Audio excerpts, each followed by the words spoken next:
नमस्कार, तुम्हा सर्वांचं माझ्या स्टोरी चॅनलवरती हार्दिक स्वागत। प्रथमतः तुम्हा सर्वांना माझा मनापासून नमस्कार।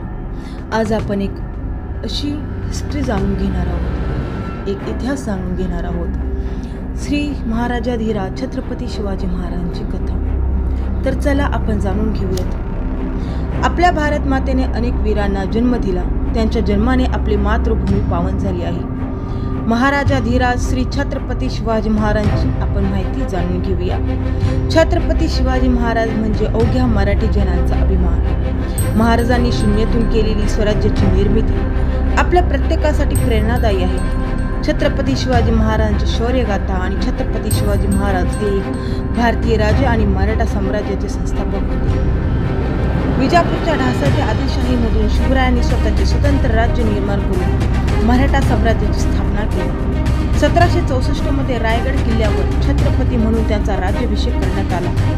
आपल्या कारकिर्दीत शिवाजी महाराजांनी मुघल साम्राज्य, गोवळकोंड्याची कुतुबशाही, विजापूरची आदिलशाही आणि युरोपियन वसाहतवादी शक्तींशी युती आणि शत्रुत्व दोन्ही केले। प्रदेशातील भूभागाची इत्यंभूत माहिती, गनिमी काव्याचे तंत्र, थोडक्या फौजेच्या सहाय्याने बलाढ्य अशा मुघल आणि आदिलशाही फौजांचा यशस्वीपणे सामना केला। राज्यकारभारात तत्कालीन रूढ असलेल्या पारशी भाषेऐवजी मराठी आणि संस्कृत भाषेचा वापर करण्यास त्यांनी प्रोत्साहन दिले। शिवाजी महाराजांचा जन्मदिवस हा शिवजयंती म्हणून साजरा केला जातो। शिवाजी महाराजांचे नाव शिवाई या देवतेवरून ठेवण्यात आले। पुणे जिल्ह्यातील जुन्नर शहरानजीक वसलेल्या शिवनेरी या डोंगरी किल्ल्यावर शिवाजी महाराजांचा जन्म झाला।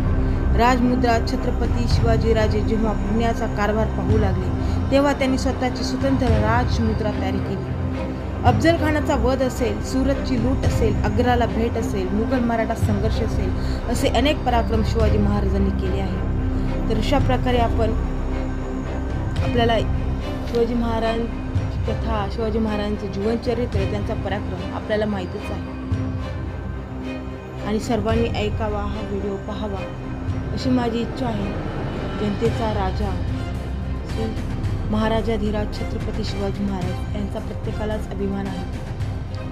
तर आपण हा व्हिडिओ पहा। ह्या व्हिडिओमधून आपल्याला सर्व काही समजून जाईल। ज्यांनी आजपर्यंत ऐकलं नसेल इतिहास त्यांनी ऐका। Thank you so much.